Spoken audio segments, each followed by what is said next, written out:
গ্রামের প্রত্যন্ত অঞ্চলে যে নারী তার শিক্ষার অ্যাক্সেস নাই, চিকিৎসার অ্যাক্সেস নাই, ফাইন্যান্সের অ্যাক্সেস নাই এবং ফোনেরও অ্যাক্সেস নাই, সেই নারীকেও আমার পলিসি অ্যাড্রেস করতে হবে। সেই নারীকেও আমার policy must ensure that their challenges and concerns are addressed.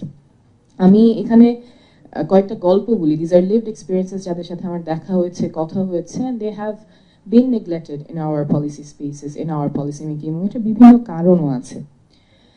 আমরা জাতীয় নাগরিক পার্টি থেকে, আপনারা অনেকেই জানেন, জুলাই মাসে দেশ করতে জুলাই পদযাত্রা বিভিন্ন জায়গায় গিয়েছি, প্রায় সবকটি জেলায় আমরা গিয়েছি। চুয়াডাঙ্গার দর্শনায় আমি জেসমিন আপার বাসায় গিয়েছিলাম। আমরা জেসমিন আপার বয়স 21-22 এরকম হবে। ওনার একটা ছোট বাচ্চা আছে, 2.5 বছরের বাচ্চা, ওর নাম হচ্ছে রাইসা। তো রাইসা বাসায় ঘুরছিল আর বলছিল যে আমার বাবাকে তো ওরা মেরে ফেলছে, আমার বাবাকে মেরে ফেলছে, বারবার রিপিট করছিল।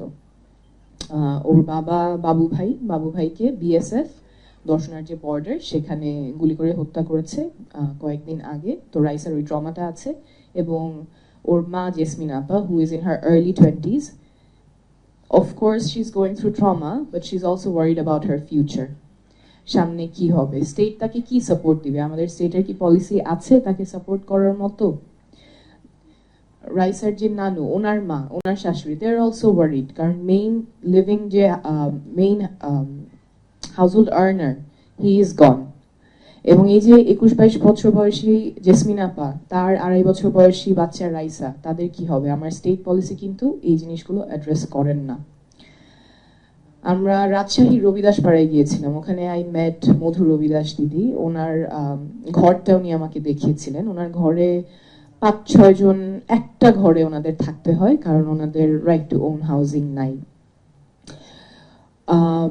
উনি খুবই কষ্ট করে খেয়ে না খেয়ে ওনার ছেলেকে পড়াশোনা করিয়েছেন পাশেই চাঁপাইনবাবগঞ্জের পলিটেকনিক ইনস্টিটিউট থেকে, তাকে পড়াশোনা করিয়ে এখন তিনি গ্র্যাজুয়েট।